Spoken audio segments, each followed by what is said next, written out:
बिस्मिल्लाहिर्रहमानिर्रहीम। नाज़रीन कराम अस्सलाम वालेकुम। सच क्या है with Junaid Ansari, digital media YouTube Facebook पे मामा शबीर चौधरी मोहम्मद शबीर मेरे साथ मौजूद हैं। चौधरी साहब, बैरिस्टर सुल्तान महमूद चौधरी साहब के करीबी साथियों में आप मौजूद हैं और इसके साथ साथ ये है कि एक अहम तरीन एक वाक़या पेश आया है मीरपुर में। KFC international food chain Mirpur में लोकल फ्रेंचाइज़ के मालिक आपके सियासी हरीफ साबिक वज़ीर हुकूमत चौधरी मोहम्मद सईद, हमला हुआ गज़ा फ़लस्तीन के मुसलमानों की हमायत में और उसको तोड़ा गया, शीशे तोड़ दिए, बिल्डिंग तोड़ दी, आग लगा दी।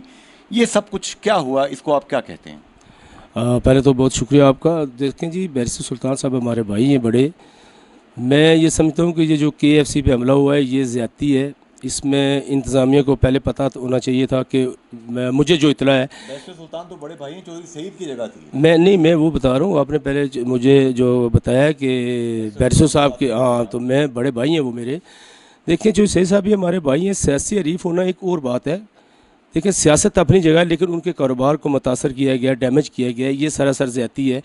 अगर आप किसी के देखें, मैं फ़र्ज़ करूँ नहीं पसंद करता KFC को, या वो ब्रांड जो होदियों का फ़र्ज़ करें, तो मैं अगर नहीं हूँ तो मैं एहतजाज करूँ, एहतजाज उसको ना खाऊँ। या मैं मेरा ये होना चाहिए कि अगर मैं जुलूस निकाल रहा हूँ या मेरे साथ साथी बहुत सारे हैं, जैसे इन्होंने किया है, या 28 तारीख थी, जुमे वाला दिन था मेरे ख्याल में, तो इन लोगों ने सब ने जुलूस निकाला है और सबको पता था, इन्होंने कॉल दी हुई है अगले जुमे को हमने जुलूस निकाला है। तो ये बेहतरीन ऑप्शन ये था कि ये प्ले कार्ड लेके जाते, ये KFC के बाहर खड़े होते, वहाँ प्ले कार्ड लेके खड़े हो जाते पीसफुली। जो एक तरीका कार है, जो एक सिस्टम है, दुनिया पूरी में एहतजाज रिकॉर्ड कराने का एक सिस्टम है और तरीका है। और मैं आपको चौधरी शबीर साहब बताऊं कि ये इसराइल में जो बेसिकली जो ग्रुप इसको डील करता है, मैकडोनल्ड्स को, KFC को, वो जो ग्रुप है जिनके पास कोई 250 के करीब ब्रांचेज हैं, उस ग्रुप ने खाली ये कहा था कि हम इसराइल के फ़ौजियों को खाना मुफ्त दिया करेंगे। अब जब पूरी दुनिया में मुसलमानों ने, गैर मुसलमानों ने, यूरोप के लोगों ने, पूरी दुनिया के दीगर मज़ाहिब के लोगों ने बायकॉट किया है, तो मैकडोनल्ड्स को और KFC को इतना बड़ा लॉस हुआ है कि अभी परसों की खबर आई है कि उन्होंने उस ग्रुप से इसराइल में फ्रेंचाइज ही वापस ले लिया 250 की 250, जिसने मुफ्त खाना देने का ऐलान किया था। लोग तो इस तरह एहतजाज करके अपना मौका बनवा लेते हैं। देखिए ना, एहतजाज करने का आपका तरीका कार सही होना चाहिए। जब आप किसी चीज़ को आग लगाएंगे या किसी चीज़ को तोड़ेंगे, फोड़ेंगे, ये एक मैं समझता हूँ सरासर ज़्यादती है। ये जिन लोगों ने भी की है, वहाँ मैंने वो वीडियो भी देखी है, वहाँ पे सरेआम वो फायरिंग कर रहे हैं। फायरिंग करने से क्या मतलब, फ़लस्तीन के लोगों को हम क्या पैगाम देना चाह रहे हैं कि ADCG साहब को 11 टांके लगे हैं, चौधरी यासिर महमूद साहब।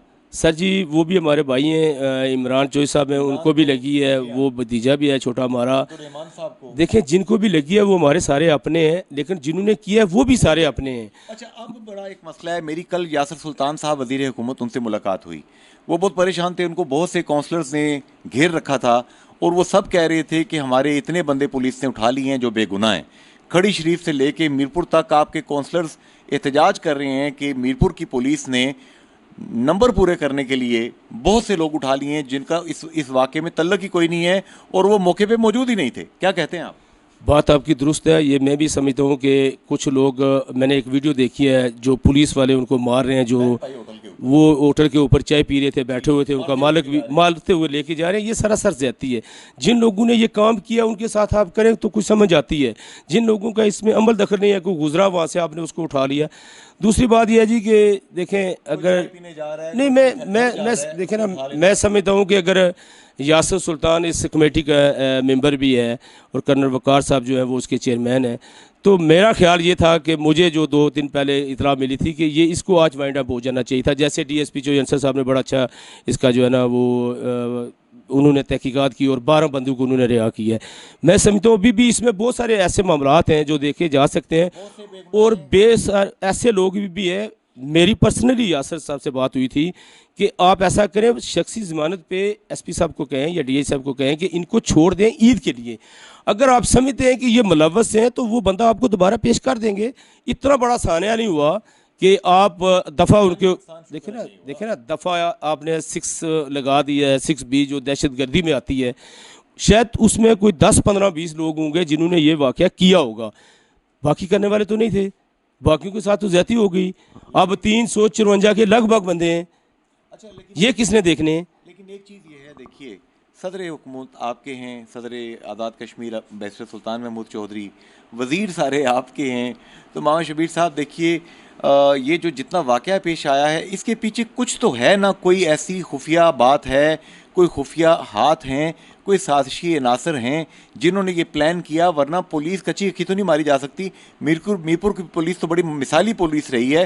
राजा इरफान सलीम साहब इसके एसएसपी रहे हैं, आजकल कामरान अली साहब इसके एसएसपी हैं, बड़े कॉम्पिटेंट लोग हैं ये। देखें जी, मीरपुर पुलिस नहीं बात ये नहीं है, पुलिस चाहे तो बड़ा कुछ कर सकती है, ऐसी बात नहीं है, अगर करना चाहे तो है भी। बेसिकली उन्हीं की वजह से, थोड़ी डील की वजह से इससे सारा मामला हुआ है। देखना ये चाहिए कि इसमें डीसी साहब का भी रोल होना चाहिए, एसपी साहब का भी रोल होना चाहिए, और इस मामले को वाइंड अप करना चाहिए, क्लोज करना चाहिए। ये ना आप देखें ना, 2-3 दिन पहले मेरे एक इतला है कि कारी इजाज साहब को उन्होंने गिरफ्तार किया, और कारी इजाज साहब कह रहे हैं कि फलां बंदा मेरे साथ मुलव्वस है। मस्जिद हकीम साहब जो इधर डीएचक्यू के सामने है, तो उन्होंने वो बंदा जाके 3 गाड़ियों में उठा लिया है। नाम था, क्या नाम? मैंने नाम नहीं लेना चाह रहा, मैं भाई है, मेरा दोस्त है। देखें ना क्यों उठा लिया, वजह इन्वॉल्व होता तो छोड़ देते उसको। कारी साहब ने फिर गलत नहीं, मैं नहीं ये कह रहा, पहले तहकीकात करें ना। अब जिसको भी पकड़ते हैं, पुलिस तशद्दुद कर रही है जिनको नहीं, मैं मुझे नहीं पता इस बात का, मैं ना ही गया हूं थाने में, ना ही मेरा कोई अमल दखल है, ना ही मेरा कोई अजीज है। बताया है काउंसलर से, मुझे बताया है जो आपकी पार्टी के हैं, कि बहुत शदीद तशद्दुद हुआ है। जिन लोगों पे पुलिस को यकीन है कि ये जलाओ घेराओ इन चीज़ों में मुलव्वस हैं, उनको फेंटा लगाया गया है ठीक ठाक किस्म का। मुझे काउंसलर से बताया, नकले कुफर नबाशत। ये काउंसलर साहबान ही बता सकते हैं, मेरा तो अल्हम्दुलिल्लाह कोई अजीज़ इसमें शामिल नहीं है, ना ही कभी हमने इस तरह का उनको बताया। जो वैसे तो मेरी पूरी फैमिली बाहर है, लेकिन जो है उनको बताया हुआ है कि आपने ऐसा कोई काम नहीं करना जो कल हमें भुगतना पड़ जाए। अच्छा, मैंने ये बात तो चले हो गई, आपने बात भी कर दी कि जो लोग हैं शख्सी ज़मानत पे उनको रिहा करना चाहिए। एसएसपी कामरान अली साहब फैसला करेंगे, कमिश्नर चौधरी शौकत अली साहब फैसला करेंगे, डीसी यासर रियाज साहब फैसला करेंगे। आगे बढ़ते हैं। मेरी 2 दिन पहले बल्कि कल उस्मान अली खालिद साहब मेयर मीरपुर, उनके साथ सिटिंग हुई। मैंने कैटेगोरिकली आपका नाम लेके उनसे क्वेश्चन किया कि मामा शबीर का नाम जानते हैं? उनका जी जानते हैं, हमारे करीबी साथी हैं, बुज़ुर्ग हैं, बड़े भाई हैं। मैंने कहा जी सुना है बैरिस्टर साहब के बहुत करीबी हैं। उनका जी बहुत करीबी हैं। मैंने कहा उन्होंने शिकायत लगाई है कि उनकी गली में 16 घर थे, 14 टूट के 2 बच गए। तो कहने लगे कि बाकी 16 भी बच जाने चाहिए, बाकी 2 ना तोड़ें आप, बेशक हमारे बाकी 14 भी दोबारा बना दें। तो उन्होंने वादा किया था कि वो आपकी हेल्प करेंगे, तो रब्ता किया उन्होंने? कोई नहीं अभी। देखें जी, वो हमारा बच्चा है, भतीजा है हमारा, मेरे तो अपनी जगह मौजूद है। हमें बनाने में ज़रूरत ही नहीं है ना, हम तो बनाना चाह ही नहीं रहे। वो तो हमें उस वक्त के डीसी साहब ने हमें कहा था, नहीं उस वक्त के डीसी साहब ने भी हमें कहा था कि आप बना लें। हम क्यों बनाएं जब हम है ही गलत थे?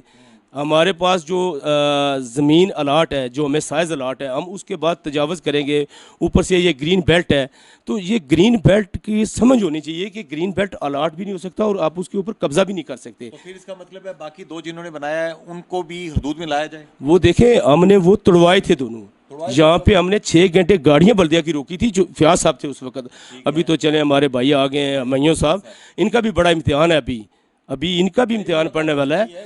देखें, हमने 6 घंटे गाड़ियाँ रोकी थी जब ये हमने यहाँ पे ऑपरेशन हुआ था, तो वो 2 गाड़ हमने तोड़ा दिए थे। उसके बाद चूँकि ये एमडीए का मामला और बल्दिया का मामला है और इसमें सुप्रीम कोर्ट का डायरेक्ट ऑर्डर होता है, मैं समझता हूँ कि बल्दिया वाले भी और एमडीए वाले भी इसमें वो सिस्टम होता है ना हमारा यहाँ पे कि किसकी फ़ाइल निकालनी है, किसकी नीचे करनी है, किसका ऊपर लेके जाना है, किसको शो करना है, किसको निशाना बनाना है, ये वही हो रहा है। इसमें सुप्रीम कोर्ट के चीफ जस्टिस साहब से मेरी गुजारिश है, वो जिस गली या जिस महल्ले में यह तनाज़ा है, वहाँ से 2-4 बंदे बुला लें जिनके मसाइल हैं, वो बैठ के ज़रा सुन लें कि क्या वो गलत कह रहे हैं। अगर वो गलत कह रहे हैं तो उनको लटका दें, सही कह रहे हैं तो उनकी बात मनवा दें। और अगर चीफ जस्टिस साहब आपकी गली में आके मुआयना करना चाहें तो आप उनको चाय की दावत देते हैं? मैं खाने की दावत देता हूँ, आप चाय की बात कर रहे हैं। राजा सैयद अकरम खान साहब को मैं जो भी आना चाहे, मेरे घर में 24 घंटे दरवाजे खुले हुए,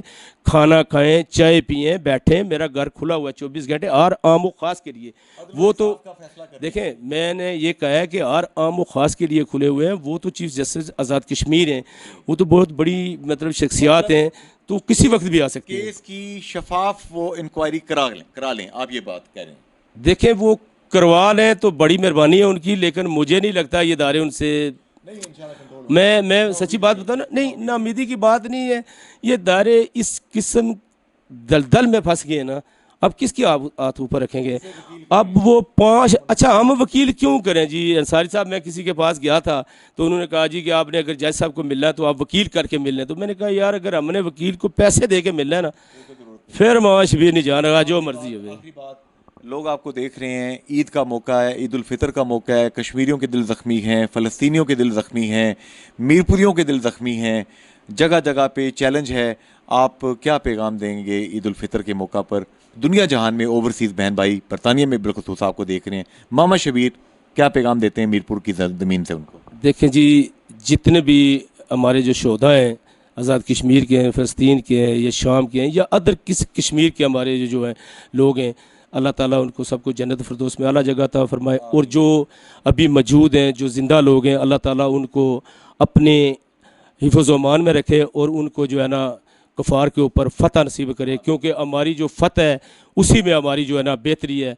और जो हमारे आज़ाद कश्मीर के लोग बिलखसूस इंग्लैंड यूके में, अल्लाह ताला उनको अपनी हिफ्ज़ व अमान में रखे और सेहत व तंदरुस्ती दे। वो हमारा कीमती सरमाया है। सच्ची बात है, जो भी लोग इंग्लैंड में, अमेरिका में, या हांगकॉन्ग में, या यूरोप के किसी इलाके में भी हैं, वो इस मीरपुर की ख़ास रीढ़ की हड्डी हैं। लेकिन बदकिस्मती से हम उनको जो है ना उसको यूटिलाइज़ नहीं कर सके, या उनको यहाँ पे मोटिवेट नहीं कर सके, या उनका सरमाया यहाँ पे इन्वेस्टमेंट नहीं करवा सके। और इसमें सबसे बड़ा कसूर आपको पता है, ये दायरे के जो लोग बैठे हुए हैं, मैं अब किसी का नाम नहीं लेना चाह रहा, लेकिन किसी अदारे में भी चले जाएं, मैंने पिछले भी इंटरव्यू में कहा था कि जब तक बिजली वाला घर के साथ या किसी दुकान के साथ वो मिली भुगत नहीं करेगा तो बिजली चोरी नहीं होगी। आप जो मर्जी कर लें, ये आप बात ज़हन में रखें, क्योंकि बिजली चोरी वही कराएगा जो बिजली के महकमे के अंदर होगा। चोर और चौकीदार। और उसमें ये मैं नहीं कहता कि बिजली का महकमा चोर है, मैं ये कहता हूँ कि बिजली के महकमे के अंदर जो 5% लोग हैं या 2% है, एस्टिमेट निकाला जा सकता है, वो करप्ट हैं, जिसकी वजह से निज़ाम और सिस्टम करप्ट है। इसी तरह ये जो हमारे DIG साहब हैं, चौधरी सजाद साहब हैं, इनका नाम ना लूँ तो मैं समझता हूँ ये भी बड़ी ज़्यादती है। इन्होंने पिछले दिनों में बड़ा अच्छा काम किया है, बड़े अच्छे इन्होंने फैसले भी किए हैं, और मेरी इतलात के मुताबिक 5-7 बंदों को उन्होंने नौकरी से फारिग कर दिया, सिर्फ रिश्वत और करप्शन की वजह से। जिस्म फरोशी के अड्डे जो लोग चला रहे थे उनको फारिग किया उन्होंने। तो अब मैं ये समझता हूँ कि क्या ये DIG साहब जो करें कि पुलिस के अंदर छोटे मुलाजमीन जो हैं वो जिस्म फरोशी के अड्डे मीरपुर में चला रहे थे, DIG चौधरी सजाद साहब ने, जैसे कि मामा चौधरी शबीर साहब बता रहे हैं, एक्शन लिया और उनको टर्मिनेशन फ्रॉम द जॉब, ये बहुत बड़ी बात की है। देखे ना, अब उनकी पूरी ज़िंदगी की जॉब निकल गई और कहीं जॉब कर भी नहीं सकते, तो ये इससे क्या होगा, पीछे वाले बंदों को सबक आ जाएगा। भिखारी ईद पे भी सुने काफ़ी होंगे, पंजाब से काफ़ी आए हुए हैं, तो मामा आप क्या घर भी आते हैं भीख मांगने के लिए? सर वो तो किसी से कंट्रोल नहीं हो सकते, जो मर्जी कर ले, कोई इंतजामिया कुछ करे ना, जो मर्जी करे। लोकल ठेकेदार मिले हुए हैं? नहीं, मैं कहता हूँ जो कर सकते हैं ये करें। लोकल फैसिलिटेटर है ना साथ से। मैं कहता हूँ अंसारी साहब, जो भी ऐसे नहीं चलते लोकल फैसिलिटेटर। नहीं, उसका मुझे पता नहीं, क्योंकि वो मेरी कैटेगरी नहीं है, ना ही मैं इस तरह जाता हूँ, ना ही मेरा उसका अमल दखल है।